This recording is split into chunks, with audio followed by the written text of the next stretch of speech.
The California state legislature decided to start piloting a mileage tax program to sort of test the viability of such a tax. How would that work? How would a California gas tax work?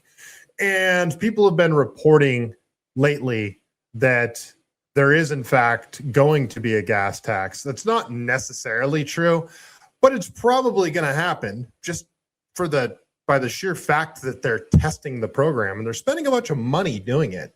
So here, let's just go over to Carl DeMaio, have him explain it. He sort of presents it as if it's going to happen, but basically the legislature voted to continue the program, continue the testing of the mileage tax program. Well, why would you be testing a mileage tax if you're not going to implement one? That's sort of the question of the day here.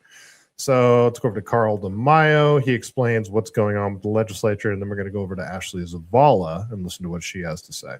So here's Carl DeMaio over on X here. California State Assembly member Carl DeMaio here in the state capitol, standing out in front of the speaker's office, the Democrat speaker's office. You guys got audio, right? Let me know if I got audio and everything's good. He refuses to give you the ability to vote down a California mileage tax. That's right. Speaker Rivas and all the Democrats in the state assembly just voted down my bill, ACA 14, which would guarantee that no mileage tax can be applied in the state of California. You know, where they charge you per mile that you drive, $900 a year, 6 cents a mile. That could not happen unless you, the voters, approve it. Rivas, the Democrats, just voted down that simple idea that you are in charge rather than them. Contact your state legislator today. Tell them to pass ACA 14, Carl DeMaio's Taxpayer Protection Act. We need you to decide whether a mileage tax happens in California. And if you decide, it ain't gonna happen. All right, so that's Carl DeMaio explaining the mileage tax, and he says $900 a year. That's an average. So I didn't realize how much I drive. I drive a stupid amount. I bought a 1990 Mercedes-Benz that I absolutely love, and I've been driving it since, I believe, July of last year. In that time period, so it's been, what, 10 months? 9 months? Something like that. I'm bad at math. I put 15,000 miles on that damn car already. I drive a lot. So I don't know what that would equate to for me, but I would have to pay out the ass. What a mileage tax would do to the tradesmen people would destroy us. Us that drive, there's people that drive from the Central Valley to the Bay Area every day to work. I got one guy that I work with that comes from Stockton every freaking day. Stockton to San Francisco, Stockton to San Jose, Stockton to anywhere in between San Jose and San Francisco, all along the peninsula. He drives super far. He drives for like 2 hours a day. I got another guy I work with that comes from Hollister. I mean, a mileage tax would absolutely destroy us. So again, it's not, it hasn't gone through. Let's listen to Ashley Zavala explain that. So here's Ashley Zavala. Okay, it's a busy day in California politics, but let's get this one out of the way. There is no California gas mileage tax that's moving forward right now. The California Assembly last week passed AB 1421, which is just a study. In fact, critics of California's government who have been wanting a gas mileage tax say this is just them continuing to kick the can down the road. This study has been ongoing for more than a decade. What lawmakers passed... A decade? I remember the pilot program where they physically tested pilots or tested like how they would physically implement this. Like, how are they going to impose a mileage tax, right? Are they going to check your odometer every year? Is it going to go on your registration? I've been saying the easiest way to implement this would be to force everybody to get a fast track device, like, the fast track that you need for toll lanes and toll bridges, that stupid thing that would track your mileage and it would report back to the DMV or whoever.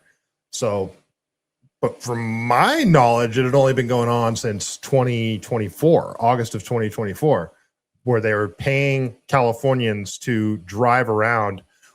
I'll explain that after Ashley finishes here. was to not only keep the study going, but they're asking for a report that would be due January 1st of 2027. So in a year. So perhaps in a year, maybe a serious discussion on a potential gas mileage tax happens. But for now, there is no gas mileage tax. Also, if you look at the way that this bill is written, and I'll link to it, you'll see that this just needs a majority vote, AB 1421. When state lawmakers want to pass a new tax, it requires a 2/3 vote. Now, I fully acknowledge that when the California legislature wants to do something, it can often start with a study. The Capital Annex is a perfect example of that. But there are also many things that are studied that don't come to fruition, and this could be one of them. Okay, have a great Monday. Well, the problem is they're spending money on this. They're spending money on this study for a gas tax. And I mean, why would you want to study unless it's something that you wanted to implement?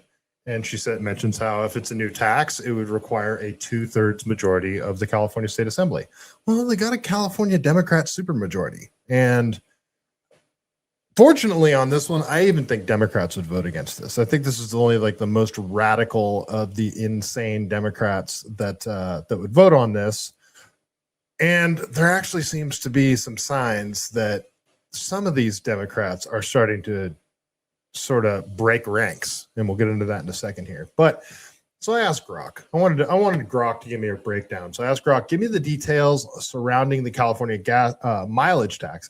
When did the pilot program begin? How much has been spent on the program? How would the mileage tax be implemented and tracked? So Grok says the California road charge system, also referred to as the mileage tax, is a proposed per mile user fee system designed to replace or supplement the state's declining gas tax revenue, which funds about 80% of road maintenance and infrastructure, even though they turned the left lane into toll lanes that charge you for essentially how many miles you drive.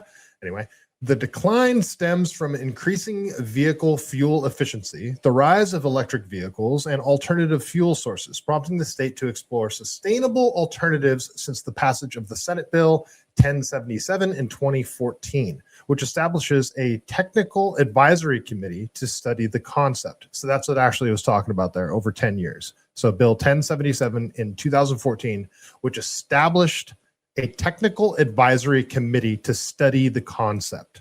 Okay. The bill aims for revenue neutrality, meaning drivers would pay roughly the same overall as under the current gas tax, estimated at around $300 annually per average driver, but based on miles driven rather than fuel consumed. So are they saying that the gas tax would go away if they implemented a mileage tax? That's not going to happen. Rates tested in the pilot ranged from 1.8 to 4 cents per mile, with credits for gas taxes paid to avoid double taxation. For example, EVs might pay a flat rate while gas vehicles receive fuel efficiency based adjustments. My car isn't very fuel efficient. So the initial program, the initial pilot program focused on feasibility and simulated billing began in July 1st, 2016. And ran for 9 months until March 31st, 2017, involving over 5,000 vehicles that reported more than 37 million miles. A more recent road charge collection pilot mandated by Senate Bill 339 in 2021 and emphasized actual revenue collection began in August of 2024. So that's when I became familiar with this, and concluded in January of 2025, lasting 6 months. This pilot tested monthly payments on incentives up to $400 in gift cards per participant. So they paid people to do this because, who's going to do it for free? And you freaking bastards that complied with this for a $400 Amazon gift card, you douchebags. With a final report due to the legislature by December 2026, the overall program remains in the study phase, with Assembly Bill 1421 proposing to extend advisory and research efforts until 2035. Okay. So, it doesn't look like it's in danger of, becoming a tax anytime soon, but who knows? Just end the freaking program. Just kill this idea. Kill it in its cradle. This thing is like, Californians will freak out, or maybe they won't, because we are docile little Hindu cows at this point, and we just do whatever we're told. Reflecting ongoing policy debates without full implementation yet, funding for the 2016 through 2017 pilot came from $8.8 million allocations in 2015 and 2016 state budget used by Caltrans for consultant contracts, technical assistance, and program implementation. Detailed spending breakdowns for the pilot are not publicly itemized beyond this. Oh, okay. So let's just say they spent $8.8 million. Though reports note administrative efficiencies and economies of scale as key evaluation criteria. For the 2024 through 2025 pilot, total spending figures have not been released pending the final report. But a related sub-pilot analysis, public-private roads, sorry, my dog's running around again, project, provided per device cost breakdowns for OBD2 plug-in trackers over 6 months, approximately $221 per device, including $95 for the device itself, $9.26 monthly for gateway services. So they gave us each one of the drivers that took place in the pilot program. $8.83 monthly for data processing, blah, blah, blah, and smaller amounts for shipping, blah, blah, blah, blah, blah. These costs were noted as higher in small scale pilots due to the low volume of GPS data handling, with potential reductions as statewide scale lower waypoint capture frequency or integration with existing toll systems for cost mitigation. Overall program funding is embedded in Caltrans' broader transportation project at $18.8 billion for 2025 and 2026, which includes gas tax stabilization and road improvement fees, but no dedicated line item for road charge pilots is specified. So it's anybody's guess how much we spent on this program. A mileage tax would be implemented as a statewide per mile fee collected monthly or annually, potentially replacing the gas tax entirely in the long term. Bullshit. The gas tax is never going away. It's just there. Unless, someone like a Steve Hilton or even a Chad Bianco maybe would get rid of the gas tax. If California gets a Republican governor, chances are I'm not saying the state assembly would flip, but there would probably be more Republicans in the state assembly and state senate as well. So it's all, down ballot voting that if California decided to flip red for the governor, chances are the same thing would happen in the state legislature.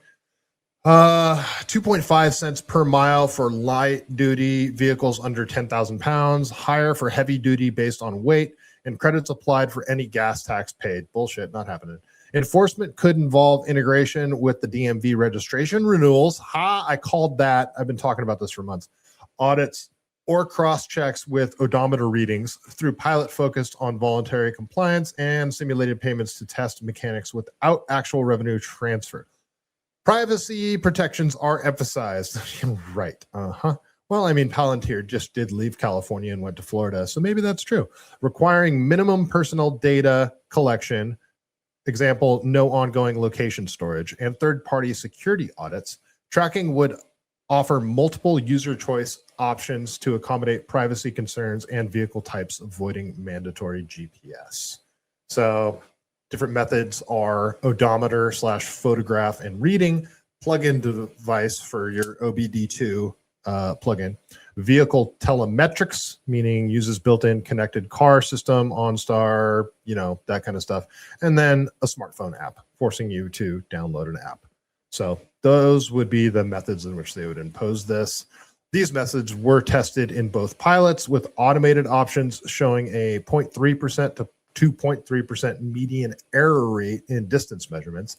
Data is aggregated and destroyed post-use with emphasis on interpretability, like with Oregon's system. So apparently Oregon's trying to do the same nonsense, and options for refunds on non-public miles.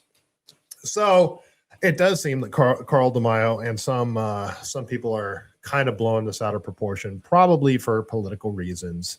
But why continue the study? Nobody wants this. Nobody wants this. It's all because of California's revenue problems. But wait a minute. It's not revenue problems that California has. We are the 4th largest economy in the world, right? That means lots of tax dollars that are collected through income tax, sales tax, toll charges at bridges, and all the other million ways that the California government bends us over in regards to taxes. It's not a revenue problem. It's a spending problem and a fraud problem. So, and a waste problem. So yeah, there's that.